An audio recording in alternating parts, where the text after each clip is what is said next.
What's going on, guys? This is Hitchy Good, and today we're actually going to be diving back into Battlefield 2042 and actually pose the question, is it worth playing yet? A lot of people are kind of sitting on the sidelines now, and for definite good reasons. I know I was for quite a while, and I got a little bit bored of Modern Warfare 2 with skill-based matchmaking, the inconsistent recoil patterns, overpowered aim assist, inconsistent damage models. It's just too much. It's just too many little tiny problems in Modern Warfare 2. And I said, hey, let's give 2042 a chance. Let's just reinstall it and just see.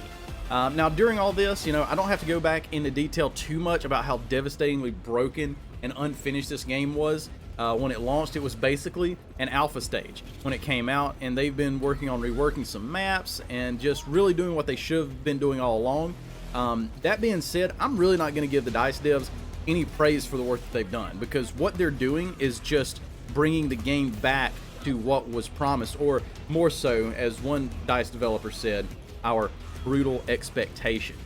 Anyways, you know, it's a lot closer to what they promised. It really has seemed like for the past year, it's like that kid in elementary school that keeps bringing the test to the teacher, and the teacher likes them, so they keep sending them back with, you know, almost the right answers, telling them exactly what they need to do, and the kid ends up trying to fix it and ends up getting a worse grade anyways, and they just keep coming back. It's this cycle of failure.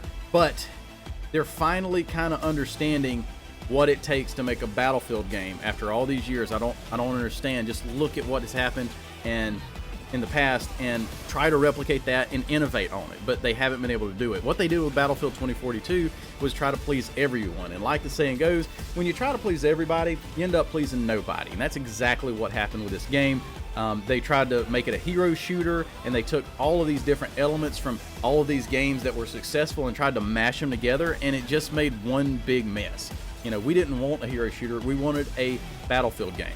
But before we get too much deeper in this, if you want to support your favorite all-American freedom-loving gamer, please do not forget to subscribe and leave a comment down below letting me know that you did so I can personally thank you. But other than that, on with the video.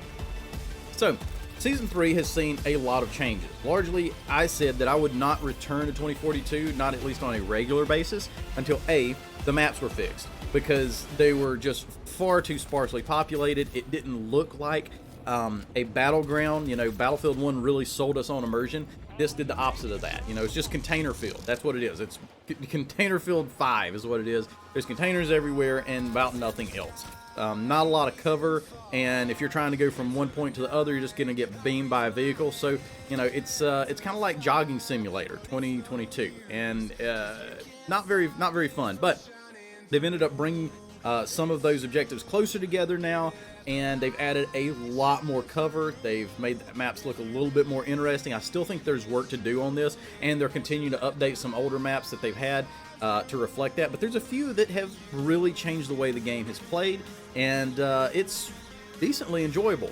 The second thing I said that I would not return on a regular basis until the staple Battlefield class system was reinstated. Now, these are two things that I really did not think that the devs would ever even come close to considering. Like a lot of devs are just stuck in their ways. But hey, whenever you see your game go from 100,000 players down to 1,000 players within a couple weeks, I guess it probably got their attention.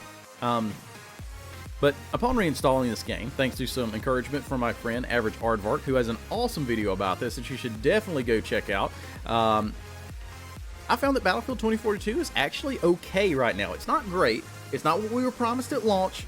But since the maps have been reworked, the objectives are brought closer together, and, you know, there's a sizable amount of cover that's been added to the landscape and some weapon balancing, this is a lot more playable than it was early last year.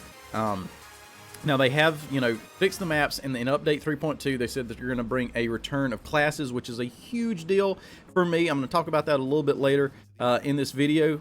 Also, a Battlefield 4 dev, David Serlin, is going to be coming back, so we're looking forward to that. Hopefully he takes the reins on this and brings it back to really the Battlefield 4.5 that we wanted. That's exactly what we told DICE devs we wanted. We want a Battlefield 4.5. We want that sequel.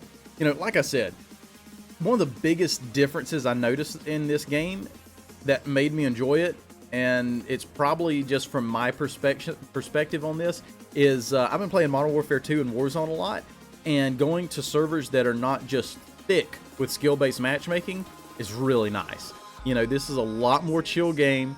And it's enjoyable because of that. And every firefight isn't the exact same level of sweat. You know, sometimes I encounter players that are good, sometimes I encounter players that are bad. Some, you know, it's a 50-50 split, but it's randomness. It's a little bit more randomness in my encounters that makes it more interesting, you know. Also with Modern Warfare 2, man, they've been looking at it. They found inconsistent recoil patterns, which I don't like that.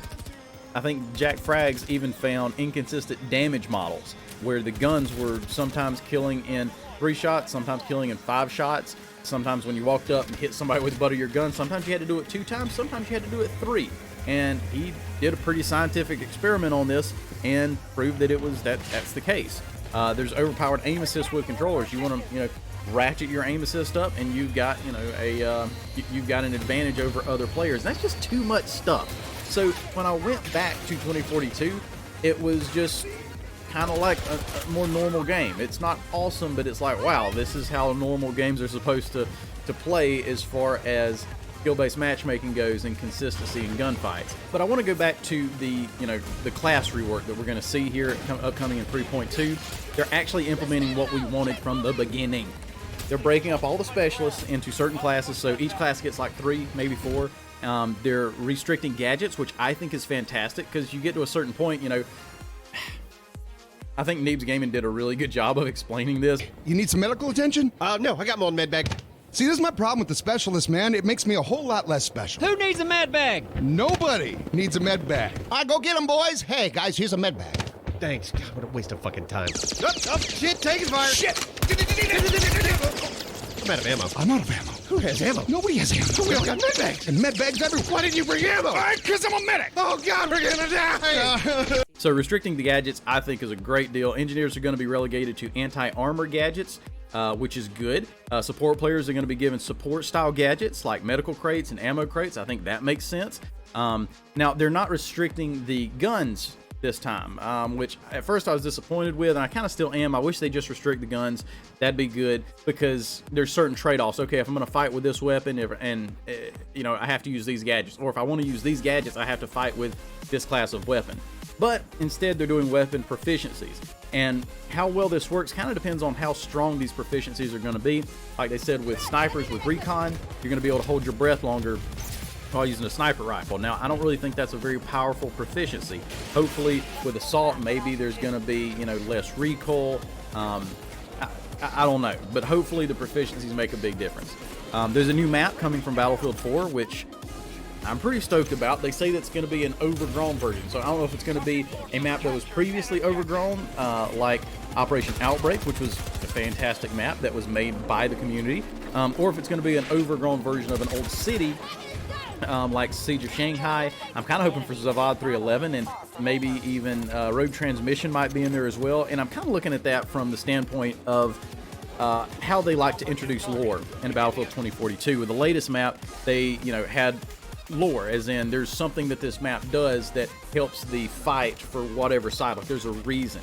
With Operation Outbreak, there's not really a reason for people to be fighting over these little huts out in the jungle, but in Zavad 311, which is one of my favorite maps, it's a tank production facility. It has that capability and a reason for people to be fighting over it. Road Transmission might have communications capability, something like that. So, just to wrap this up, is it worth it?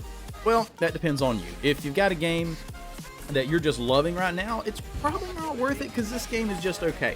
Right now, this has been elevated to an average experience. I know Average Aardvark, once again, take a look at his video on there. His thing was, you know, the game's fun, and it's understandable if you don't want to reward the devs with your player time.